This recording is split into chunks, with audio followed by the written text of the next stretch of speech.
नमस्कार। आप सुन रहे हैं कहानी गोल्ड।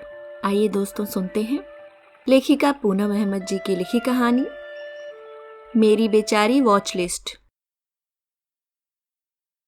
आज घर के काम से थोड़ा जल्दी फ्री हो गई तो सोचा चलो अब आराम से लेटकर आईपैड पर मैरिड वुमेन देखूंगी। जैसे ही कानों में ईयरफोन लगाकर आराम से लेटकर पोज बनाया, शिमोली अंदर आई। मैं इसी घड़ी से बच रही थी। पता नहीं कैसे सूंघ लेते हैं ये बच्चे कि माँ कुछ देखने लेटी है। उसने बहुत ही एक्साइटेड होकर पूछा, वाह मम्मी क्या देखने लेटी? Married woman. शिमोली को करंट सा लगा। क्या? आप मेड नहीं देखेंगी जो मैंने आपको बताई थी? देखूंगी बाद में। मुझे पता था, जो आदि बताता है वह तो फौरन देख लेती हैं आप। अरे फौरन कहाँ देखती हूँ कुछ, इतना टाइम मिलता है क्या? मम्मी मुझे कुछ नहीं पता, आप पहले मेड देखो। इतने सारे शोज बता रखे हैं आपको, आपको उनकी वैल्यू ही नहीं। एक तो अच्छे अच्छे शोज बताओ, ऊपर से आप देखने के लिए तैयार ही नहीं होती। मैं ही आपको बताने में अपना टाइम खराब करती हूँ। शीमो बेटा, मेरी सारी फ्रेंड्स ने मैरिड वुमन शो देख लिया है, मुझे भी देखनी है। मतलब मेरे बताए शोज की कोई वैल्यू ही नहीं? अरे देख लूंगी बाद में। मुझे पता है, अभी आदिव आपको कोई शो बताएगा, आप देखने बैठ जाएंगी। वह शिमोली ही क्या जो मुझे अपनी पसंद का शो दिखाए बिना चैन से बैठ जाए। मेरे हाथ से आईपैड लेकर फौरन मेड का पहला एपिसोड लगाकर दे दिया और बोली, पहले यह देखो। अब जितना टाइम था मेरे पास उसमें से काफी तो इस बातचीत में खत्म हो चुका था। मैं मेड देखने लगी। मैरिड वुमन आज फिर रह गया था।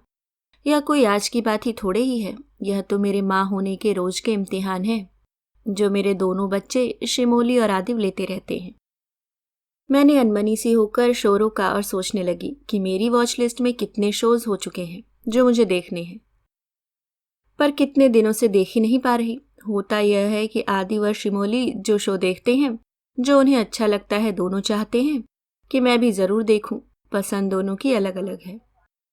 दोनों यही चाहते हैं कि मैं उन्हीं का बताया शो देखूं, और सितम यह कि मुझे उस शो की तारीफ भी करनी है जो उन्हें पसंद आया हो।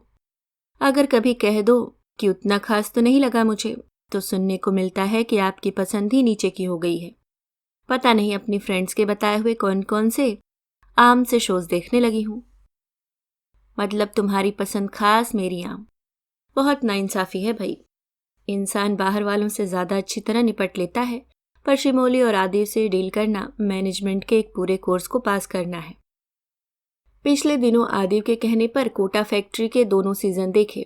उसे जितेंद्र पसंद है तो माँ का फर्ज बनता है कि वो भी शो देखे और हर एपिसोड पर वाह वाह करे और बेटे को थैंक्स बोलकर कहे कि वाह बेटा, तुमने मुझे कितना अच्छा शो दिखाया, नहीं तो मैं दुनिया से ऐसे ही चली जाती। मेरी सहेली रोमा का एक दिन फोन आया। बोली, बॉलीवुड बेगम देखा? नहीं देखा तो फौरन देख ले, मजा आ गया। मैं जब यह शो देखने बैठी, एक ही एपिसोड देखा कि आदिव आया। बोला, छोड़ो मम्मी, मैं बताता हूँ आपको एक अच्छा शो। मैंने कहा, यह भी अच्छा है, अभी शुरू किया है, अच्छा लग रहा है। अरे नहीं मम्मी, आपके पास टाइम है तो देखो, रुको मैं ही लगा कर देता हूँ। देखते ही देखते बॉलीवुड बेगम चला गया और सामने ही था जैक रायन।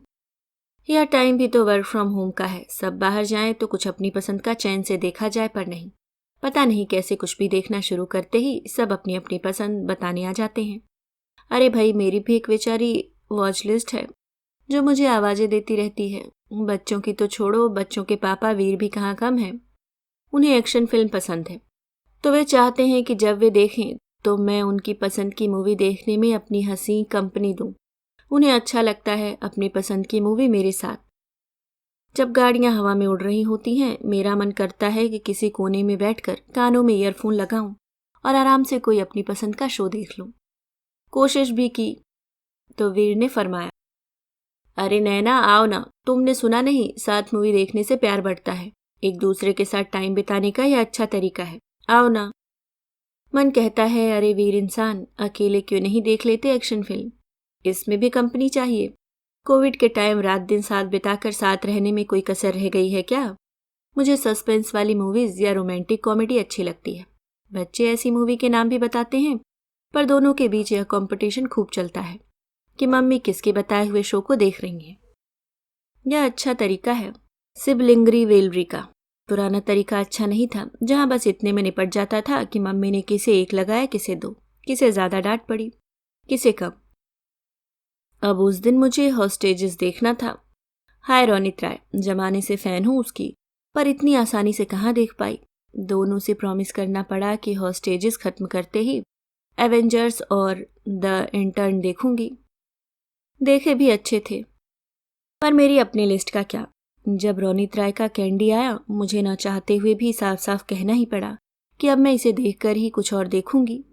जब तक वे शो खत्म नहीं किए, दोनों मुझे ऐसे देख रहे थे कि कोई गुनाह कर रही हूं, अपना टाइम खराब कर रही हूं। परेशानी असल में इस बात की है कि बच्चे बड़े हो जाएं तो उनसे इन छोटी छोटी बातों के लिए उलझा नहीं जाता।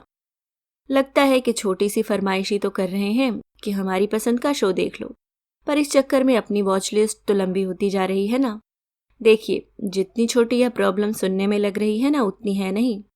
देखने का टाइम कम हो, शोज की लिस्ट लंबी हो, दूसरों की लिस्ट उससे भी लंबी हो कि मुझे क्या क्या दिखाना है। बताइए, कितना मुश्किल है मैनेज करना। अपनी लिस्ट, शिमोली की लिस्ट, आदिव की लिस्ट, वीर की लिस्ट, मेरी अपनी बेचारी लिस्ट। मैं यही सब सोच रही थी कि शिमोली की आवाज आई। मम्मी, यह क्या आंखें बंद किए किए सोचने में अपना टाइम खराब कर दिया। एक भी एपिसोड खत्म नहीं किया मेड का। ओह, सो डिसअपॉइंटिंग। आपसे एक शो ठीक से नहीं देखा जाता। मैंने कहा, बस मूड ही नहीं हुआ। पता नहीं क्या क्या सोचती रह गई। वह मेरे पास ही लेट गई। पूछा, क्या सोचने लगी मम्मी? बेचारी के बारे में सोच रही थी। कौन बेचारी? मेरी बेचारी वॉच लिस्ट। उसने पहले मुझे घूरा, फिर हम दोनों एक साथ जोर से हंस पड़ी।